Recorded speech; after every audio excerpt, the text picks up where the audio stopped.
Boa tarde, queridos irmãos. É uma grande alegria estar com vocês. Pena que não presencialmente, mas Deus nos une, né, utilizando essa tecnologia. E hoje eu gostaria muito de passar para vocês o tema Pastoreando as Ovelhas. Todos nós somos ovelhas, mas nós precisamos buscar o coração de Jesus Cristo, que é um coração de cuidado, de pastor e zelo pelos seus filhos queridos. Então vamos orar nessa tarde. Maravilhoso Deus, eu quero tanto exaltar o Senhor, o seu poder e o seu nome, a sua santidade. E como, Pai, o Senhor tem demonstrado, Pai, todos os dias, um amor verdadeiro e genuíno por cada um de nós. Pai, muito obrigado porque Jesus, Ele é o bom pastor e nós queremos aprender muito com o coração de Jesus Cristo e queremos também cuidar dos nossos queridos irmãos que o Senhor colocou aos nossos cuidados. Pai, muito obrigado que não há nenhum obstáculo, que o Senhor é capaz de transpor qualquer barreira para que o amor e a comunicação cheguem aos corações de cada um dos nossos irmãos. Eu te agradeço no nome santo do Senhor Jesus Cristo. Amém. O pastoreio era muito comum desde a antiguidade, desde a Mesopotâmia até o Império Romano. As ovelhas, com os seus gados, eram utilizados para a carne, para a lã e também o leite. O leite, ele era utilizado para fazer queijos e coalhadas. Então as pessoas se beneficiavam muito das ovelhas e eu pensava que muitos pastores eram nômades, mas na verdade a minoria deles eram nômades e poucos praticavam a transhumância. O que é a transhumância? Quando levavam as ovelhas das pastagens dos lugares mais baixos até os lugares mais altos das montanhas. E quais que eram as funções dos pastores? Os pastores levavam as ovelhas para terem alimento e terem água. Então os pastores, eles tinham cuidado tão grande que antes eles vistoriavam os pastos para ver se não tinha nenhuma erva daninha para que as ovelhas comessem e pudessem morrer. Algumas ovelhas, elas eram mais ansiosas e aflitas e algumas ovelhas comiam demais. O que acontecia quando essas ovelhas comiam demais? Muitas poderiam até mesmo cair e não conseguir se levantar, e as ovelhas poderiam morrer por asfixia. Por isso, os pastores andavam pelos campos para cuidar das ovelhas. Nós, como pastores, também devemos levar as ovelhas para o alimento, que é para Jesus Cristo, né? Como fala em João 6,35, eu sou o pão da vida. Jesus também é a água viva, e os pastores levavam as suas ovelhas para as águas. Geralmente levavam próximos de riachos, onde tinham correntezas. Eles precisavam tomar todo o cuidado para que as ovelhas não se afogassem. E também, algumas vezes, faziam algumas represas para que elas não se afogassem. Jesus, João 4,14, a água viva. Então nós, como pastores, também somos responsáveis para levar as nossas ovelhas até Jesus Cristo, ao pão e à água viva. No momento mais quente do dia, que era por volta de meio-dia, os pastores também levavam as ovelhas para o descanso, para o refrigério, para o momento de sombra. Assim como fala em Salmo 23, versículo 2, o Senhor me leva a lugares tranquilos para repousar.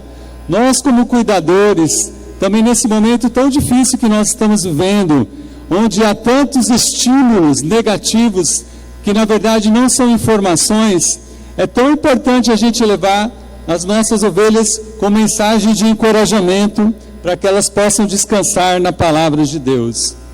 Uma outra função dos pastores era levar proteção, e essa proteção era contra os animais selvagens e era contra também os ladrões e assaltantes. Depois, como vocês vão poder ver na foto, eram criado o redil ou o aprisco. O que era o redil ou o aprisco? era um lugar que só tinha uma entrada pela porta, que era cercado por muros de pedras, e as ovelhas poderiam ficar mais seguras nesse local. Acontece que algumas vezes à noite, se os pastores não estivessem tomando conta, os ladrões poderiam vir e roubar as ovelhas. Mas é tão interessante que até mesmo o cheiro do pastor afastava os lobos selvagens. Então, por causa do cheiro, muitos não se aproximavam porque sabiam que havia um pastor que estava por perto cuidando. Uma outra função também dos pastores era manter um registro cuidadoso. Então, todas as vezes que eles saíam e voltavam dos pastos, na hora de entrar no redil, o pastor colocava o cajado e contava uma por uma para ver se nenhuma delas havia se perdido. É o que Jesus nos ensina em Lucas 15, versículo 4, que havia 99 porque uma havia se perdido. E o coração do pastor, que sabia o nome de cada um, era ir atrás com amor para trazer a sua ovelha de volta. E a última função dos pastores era uma atenção especial, era um cuidado especial com algumas ovelhas em situações diferenciadas, como no caso, quando as ovelhas estavam prestes a dar à luz. Então, olha quantas coisas maravilhosas Deus nos inspira hoje à tarde, para pensarmos em sermos instrumentos de proteção e de cuidados especiais para as nossas ovelhas. E quem eram esses pastores? A maioria deles não era de famílias ricas, como Jó, que tinha empregados. E os pastores eram os membros da própria família, como no caso de Labão e como no caso de Jessé. E quem Deus quer que tenha esse coração de pastor? Vamos hoje para as Escrituras Sagradas. Vamos para Ezequiel 34, versículo de 1 a 4. Veio a mim esta palavra do Senhor: Filho do homem, profetize contra os pastores de Israel. Profetize e diga-lhes: assim diz o soberano, o Senhor: ai dos pastores de Israel, que só cuidam de si mesmos. Acaso os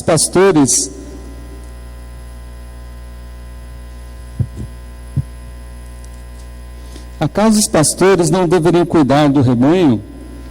Vocês comem a coalhada, vestem-se de lã e abatem os melhores animais, mas não tomam conta do rebanho. Vocês não fortaleceram a fraca, e nem curaram a doente, nem enfaixaram a ferida. Vocês não trouxeram de volta as desviadas, nem procuraram as perdidas. Vocês têm dominado sobre elas com dureza e brutalidade. Então, quem Deus via que eram os pastores, eram as autoridades, eram os reis que cuidavam, que deveriam ter esse coração de cuidar do seu povo. Mas aqui Deus está falando por meio do profeta Ezequiel para profetizar contra esses pastores. Então significa que Deus leva muito a sério o nosso cuidado que nós temos com os nossos irmãos. E muitas vezes a tendência da nossa natureza humana é querer somente pensar em nós mesmos, cuidar de nossas necessidades. E aqui Deus está chamando a atenção com muita severidade. Nós precisamos olhar para os nossos queridos irmãos e pelas necessidades que eles têm nas suas vidas. Então que hoje, à tarde, eu gostaria de falar sobre 2 pontos que vão nos ajudar a ter muito mais convicção e crescer no amor e cuidado com os nossos queridos irmãos. Vamos lá para Isaías, capítulo 6.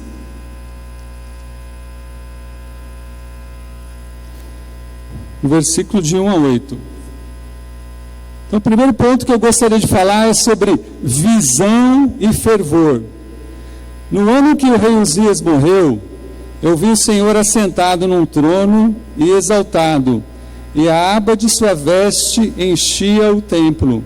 Acima dele estavam serafins, cada um deles tinha 6 asas, com 2 cobriam o rosto, com 2 cobriam os pés, e com 2 voavam, e proclamavam uns aos outros: Santo, Santo, Santo é o Senhor dos exércitos, A terra inteira está cheia da sua glória.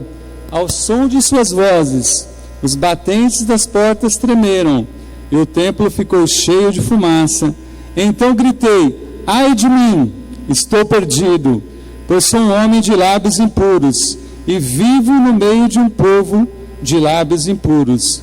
Os meus olhos viram o Rei, o Senhor dos exércitos. Logo um dos serafins voou até mim, trazendo uma brasa viva, que havia tirado do altar com uma tenaz.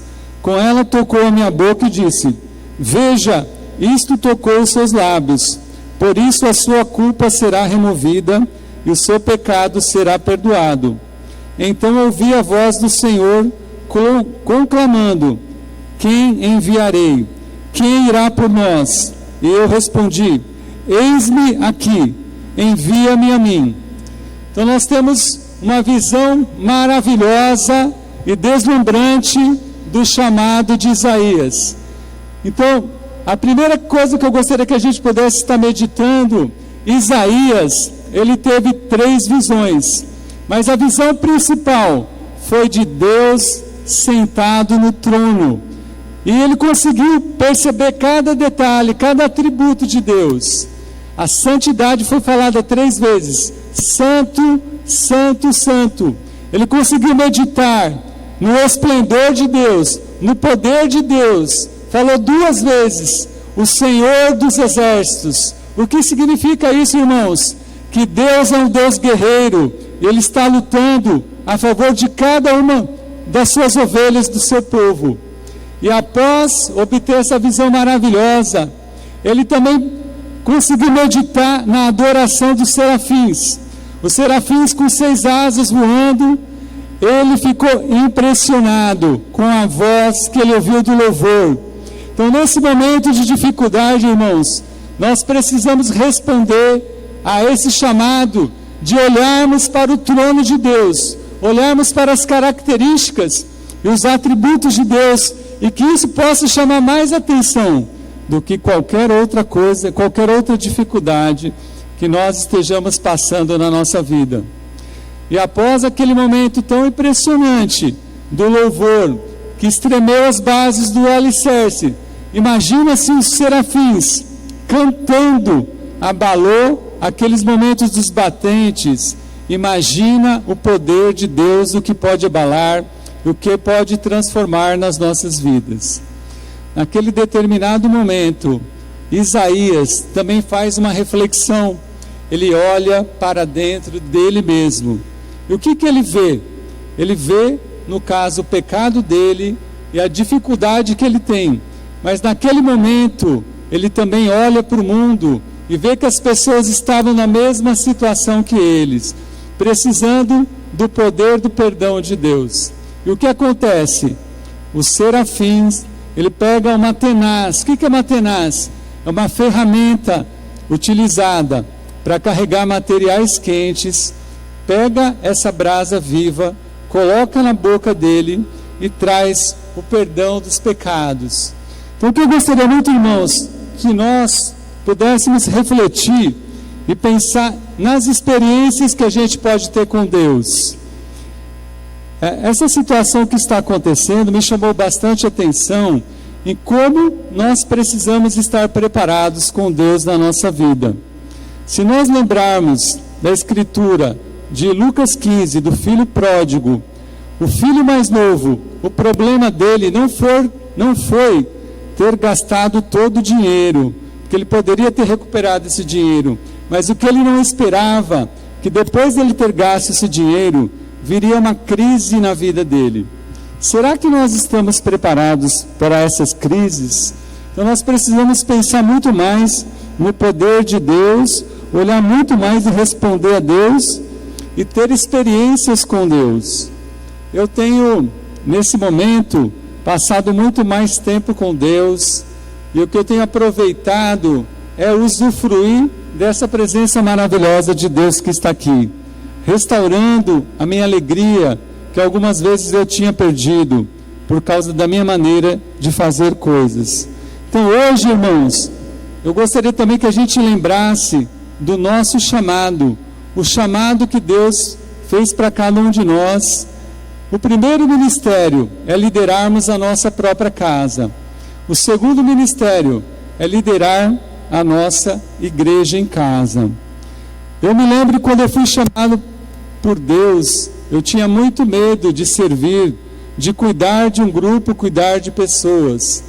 Mas no primeiro encontro que eu fui, eu conversei com uma irmã e a gente pensou, na nossa igreja em casa, no cardápio, a gente faria salada de frutas, pensando em frutos que a gente pudesse dar para Deus em gratidão. Naquele momento que eu estava tão nervoso, eu fui para Pinheiros e fui comprar um melão, e naquele momento eu vi um rapaz parado lá, e eu perguntei aonde que tinha um supermercado. Como eu vi ele parado, eu compartilhei a minha fé com ele. Eu falei, o que você está fazendo aqui? Ele falou para mim, eu estava esperando os testemunhas de Jeová para um estudo, mas os testemunhas de Jeová não vieram. Eu falei, opa, então Deus me enviou aqui. Eu convidei aquele rapaz, ele foi na primeira igreja em casa, e depois ele estudou a Bíblia e foi batizado. Olha como Deus nos quer encorajar sobre o nosso chamado, a maneira como nós podemos ser úteis. Eu gostaria de encorajar cada um dos irmãos, vamos ter muito mais iniciativa para cuidar e pastorear o nosso grupo. Vamos pensar também na nossa fragilidade, como Isaías pensou naquele momento, mas que essa fragilidade nos leve a não pensar negativamente sobre nós mesmos, mas como nesse momento onde a gente tem visto que nós, agora mesmo que a gente não tem controle de nada na nossa vida, a situação financeira, a nossa saúde, não sabemos se vamos estar vivos ou mortos, a gente pensar, é um momento que as coisas fogem ao nosso controle, que eu vou me apegar muito mais a Deus e depender muito mais do Espírito Santo dele. E pensar também no sangue, a brasa viva, que o serafim colocou na boca de Isaías, é o sangue de Jesus Cristo que nos purificou de todo pecado e toda culpa. Então eu gostaria de fazer uma pergunta, como é que você está se sentindo? Você ainda se sente perdoado? Como um chuveiro de sangue que cai na sua cabeça e te liberta de todos os seus pecados e suas culpas? Porque esse poder da cruz e da ressurreição de Cristo é que vai nos trazer a leveza e a gratidão todos os dias, para que a gente possa olhar para os nossos irmãos com muito carinho. Um outro ponto que eu gostaria de falar é em Provérbios 27, o segundo ponto é conhecer bem as ovelhas, o estado delas e cuidar delas. Vamos lá para Provérbios 27, versículo 23.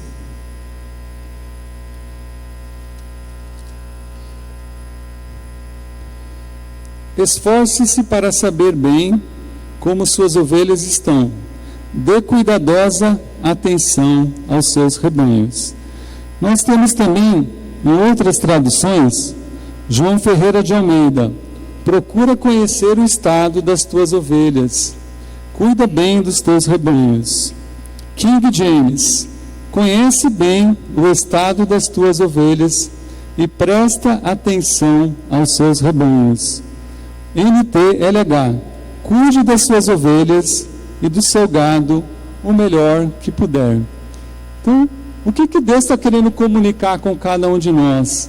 Que a gente possa pensar muito mais nos nossos irmãos, nas necessidades deles. E fala muito também sobre um esforço. Esse esforço não é algo natural, mas que vale muito a pena a gente dedicar. Como está o coração dos nossos irmãos? Algumas vezes observamos o comportamento deles, mas o que será que está por detrás e está no coração dos nossos irmãos?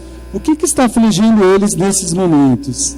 A Bíblia também fala sobre saber bem, ser muito mais profundo nos nossos relacionamentos, ter muitos mais os detalhes. E aqui a Bíblia fala sobre como eles estão. Estão é um verbo que está no presente do indicativo.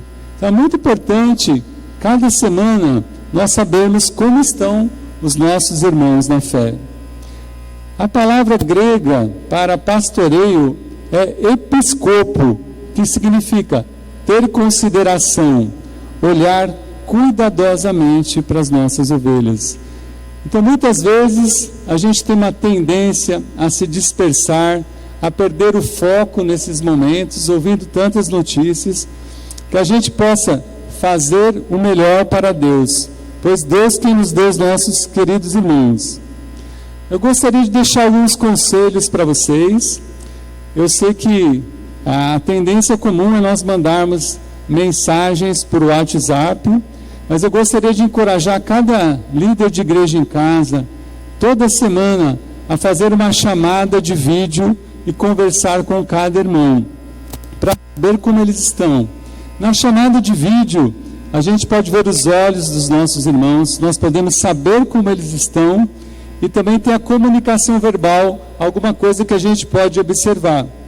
Essa situação que nós estamos vivenciando aconteceu em Atos 11, foi de uma forma um pouco diferente, mas na igreja de Jerusalém ocorreu, após a morte de Estevão, uma grande perseguição.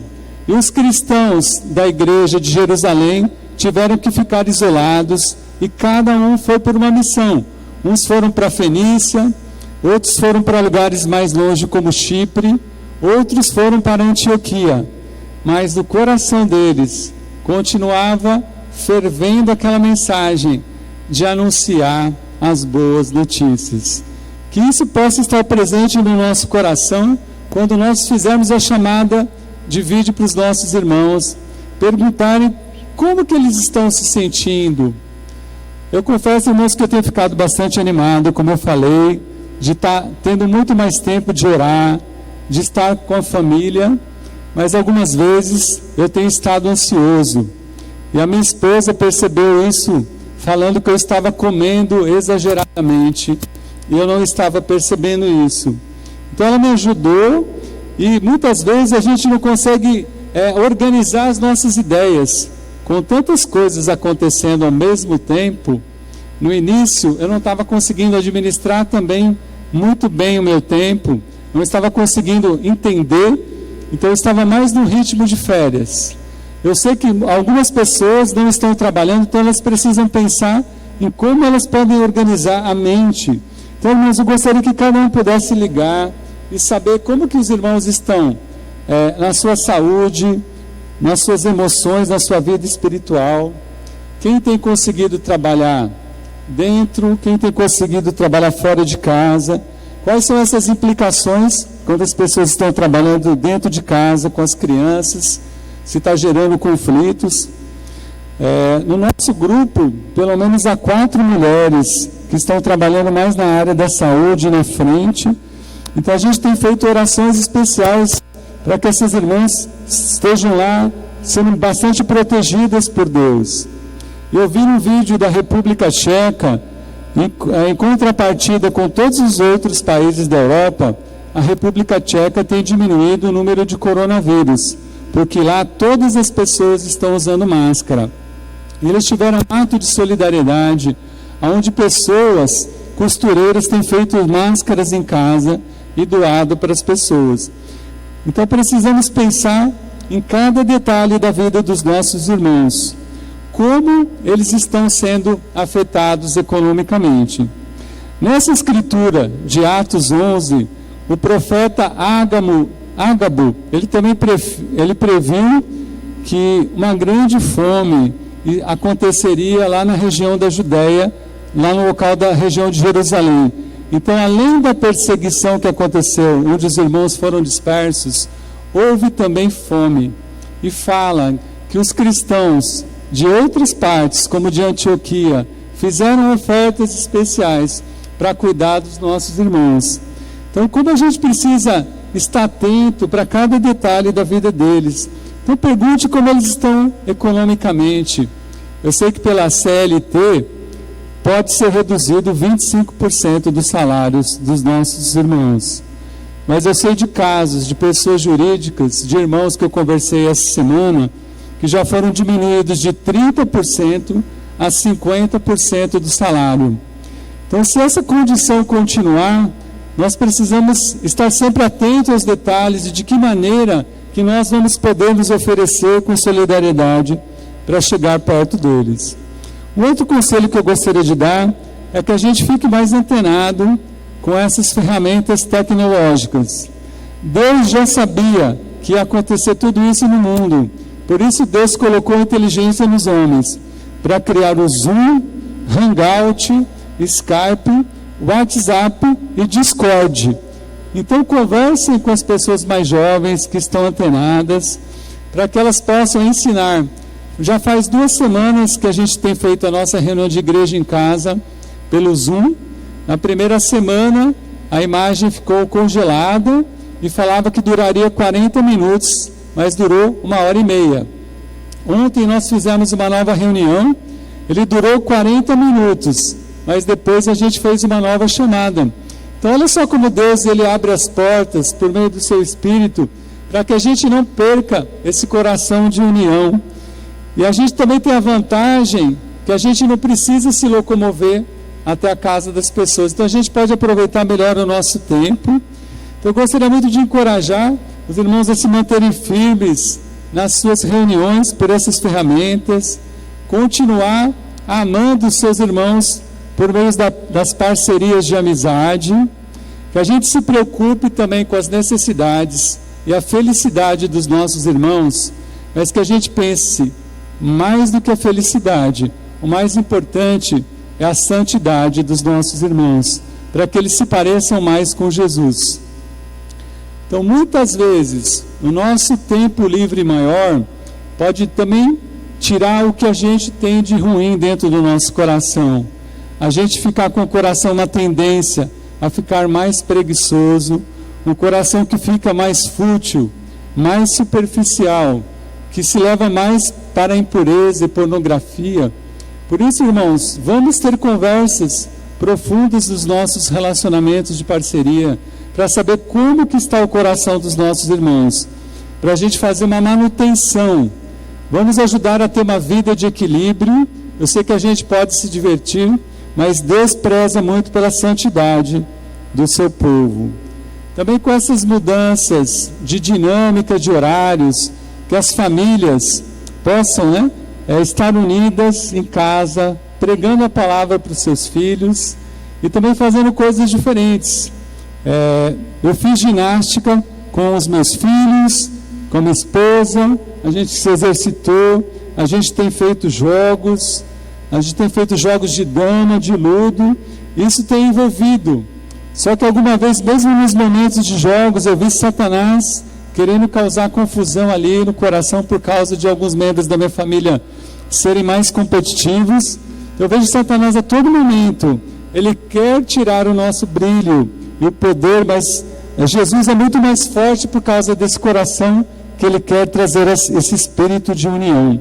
Então vamos fazer o nosso melhor também quando a gente passar os comunicados, para que todos os irmãos fiquem sabendo o que está acontecendo. O outro conselho que eu gostaria de dar é que a gente atente, como foi falado lá do pastor, que se atentava para as fêmeas que estavam grávidas, para os nossos cristãos novos. Conversando com um casal, eu percebi a necessidade, porque eles não haviam casado na igreja, de fazer estudos sobre casamento. Então a gente tem que pensar em envolver os outros irmãos da igreja em casa, para que eles possam também participar no cuidado com os cristãos novos.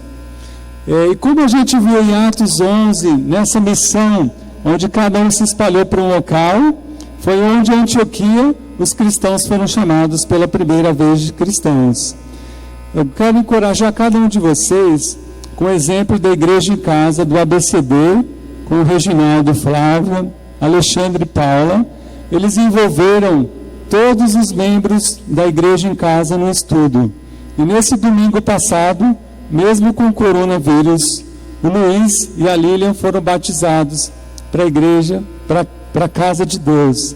Então que a gente possa pensar, há também as ovelhas perdidas de Israel que Deus deseja cuidar. Em breve, quando nós voltarmos aos nossos convívios presenciais, que a gente já possa implementar no coração dos nossos irmãos uma comunicação bastante sadia, como fala aqui em Hebreus 10, 24 e 25, sobre pensar uns nos outros e ter consideração uns com os outros. Se algum dia algum irmão não puder estar presente, que ele veja isso como um amor, um cuidado e uma consideração. O ano passado, eu fui fazer uma viagem para Santa Catarina a trabalho e levei o meu filho para poder estar mais próximo com ele. E eu coloquei no grupo dos líderes de igreja em casa, que eu estava no momento, eu não poderia estar no culto, eu tive muita consideração por eles e pedi orações para que eles participassem comigo nesse momento especial. Eu gostaria de encorajar vocês também a pensar nos jovens. Os jovens estão fazendo também os seus encontros, que a gente possa ficar atento se os nossos filhos jovens estão participando.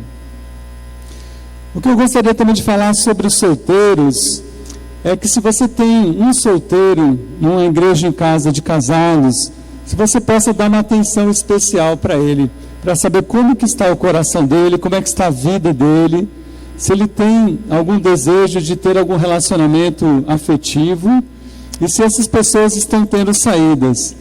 Eu gostaria de encorajar, eu fiquei 1 ano e 7 meses na igreja de Belo Horizonte e durante 1 ano e 7 meses havia mais homens na igreja do que mulheres. E o que aconteceu? Aquela cidade tem uma proporção de 10 mulheres para cada homem. Então eu gostaria que nós pudéssemos estar orando para nós encontrarmos homens solteiros para que possam cuidar e futuramente serem os maridos das nossas queridas esposas. Um outro conselho um pouquinho para frente é nós pensarmos no número de pessoas que tem na nossa igreja em casa. A gente pensar em sonhar, pensar em multiplicar. Eu gostaria de dar alguns exemplos lá na Zona Leste, aqui na Zona Leste, os grupos de igreja em casa são de 5 a 12 membros. Passou de 12 membros, eles formam uma nova igreja em casa.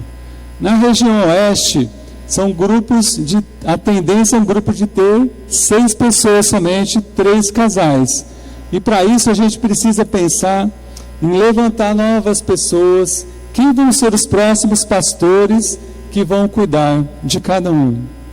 Eu gostaria também, líderes de bate-papo, líderes de igreja em casa, que vocês pudessem nos ajudar os diáconos, a ver as pessoas que não estão inseridas em igreja em casa, não estão inseridas em parceria de amizades, que a gente possa ter iniciativa, acolher essas pessoas e ajudar para que essas pessoas possam querer ter uma família onde elas possam praticar os ensinamentos de Jesus. Quando em João 10 fala, eu sou o pastor das ovelhas, eu dou minha vida pelas ovelhas, no capítulo anterior, em João 9, Jesus havia feito a cura de um cego de nascença e ele foi expulso da sinagoga. Então, nós precisamos com o nosso coração acolher essas pessoas e levá-las para que elas estejam em umas famílias. Às vezes vão precisar até mesmo de umas conversas mais sérias e profundas. E para a gente finalizar, eu gostaria de dar mais só 2 conselhos. É levantar auxiliares. Vocês podem anotar Gênesis 29, versículo 6, 1 Samuel 16, 11. Raquel começou ajudando o seu pai no trabalho de cuidar de ovelhas. Depois Raquel tornou-se uma pastora de ovelhas. O filho mais jovem também, Davi, começou auxiliando seu pai Jessé e depois tornou-se um pastor de ovelhas. Irmãos, são tantas necessidades, são tantos cuidados que sozinho a gente não consegue fazer. Eu gostaria que vocês pudessem orar, pedir ajuda para alguns membros da sua igreja em casa, para que possam cuidar e ajudar vocês e futuramente serem também multiplicados como novos pastores nas igrejas. E finalizando, aquela escritura que nós lemos no início, Ezequiel 34, versículo 4. Então Jesus, na verdade Deus, ele fala em Ezequiel, ele via ovelhas fracas, ele ouvia ovelhas feridas, ouvia ovelhas dispersas, ovelhas desviadas, ovelhas gordas. Então, irmãos, nós precisamos muito de discernimento, da ajuda do Espírito Santo, porque aqui em Provérbios fala, conhece bem o estado das ovelhas. Então, nós precisamos ver qual é o estado que as nossas queridas ovelhas estão, para que a gente possa tratar conforme as necessidades delas. Talvez tenham feito escolhas erradas nas suas vidas, talvez estejam num conflito muito grande, talvez elas fizeram planos e as coisas não deram certo, e elas ficaram frustradas, talvez elas foram machucadas fora da igreja, dentro da igreja, e elas não conseguem dar passos. E nós, como pastores, precisamos levantar essas ovelhas, para que sejam ovelhas sadias, ovelhas que possam glorificar o nome de Deus. Não olhar para elas com rótulos, porque os estados podem mudar, mas sermos instrumentos verdadeiros de Jesus, para cuidar, levantar as nossas ovelhas. Então, com visão e muito fervor, muito fogo com Deus, restaurando os nossos corações do nosso chamado, e pensar muito na atenção cuidadosa e na atenção em cada momento de nossas vidas, nossos queridos irmãos, que nós possamos ser os pastores que agradam o coração de Deus. Muito obrigado, queridos irmãos. Vamos orar. Senhor, eu te agradeço, Pai, porque o Senhor nos mostra que o Senhor tem visão por nossas vidas. O Senhor nos chamou, assim como Isaías encorajou. O Senhor tirou, Pai, toda a nossa culpa. O Senhor tirou Pai, todas as amarras que nos prendiam, e nos libertou e nos trouxe leveza e alegria, Pai. A gente quer restaurar essa alegria, Pai, esse amor, e que a gente possa, Pai, crescer no cuidado, na atenção, Pai, mesmo nesses momentos difíceis que nós estamos vivendo. Eu tenho visto, Pai, por meio de tudo isso, o Senhor tem derrubado ídolos da correria, ídolos do tempo, ídolos do dinheiro, ídolos do trabalho. E somente no Senhor nós podemos ter segurança, Pai, que a gente possa praticar todos os seus ensinamentos, que nós possamos ser um grupo que se sente cuidado, se sente amado, que, Pai, nós possamos ter iniciativa, amor, Pai, perdoa qualquer coisa que o Senhor vê em nós, que não te agrada, preguiça, Pai, tristeza, desânimo, e coloca-nos, Pai, a restauração da visão do trono do Senhor, que a gente incorpore, Pai, todo esse seu poder, toda essa sua santidade, Pai, e possa derramar na vida de cada um dos nossos irmãos e daqueles que estão por vir. Pai, muito obrigado. Em nome de Jesus eu te agradeço. Amém.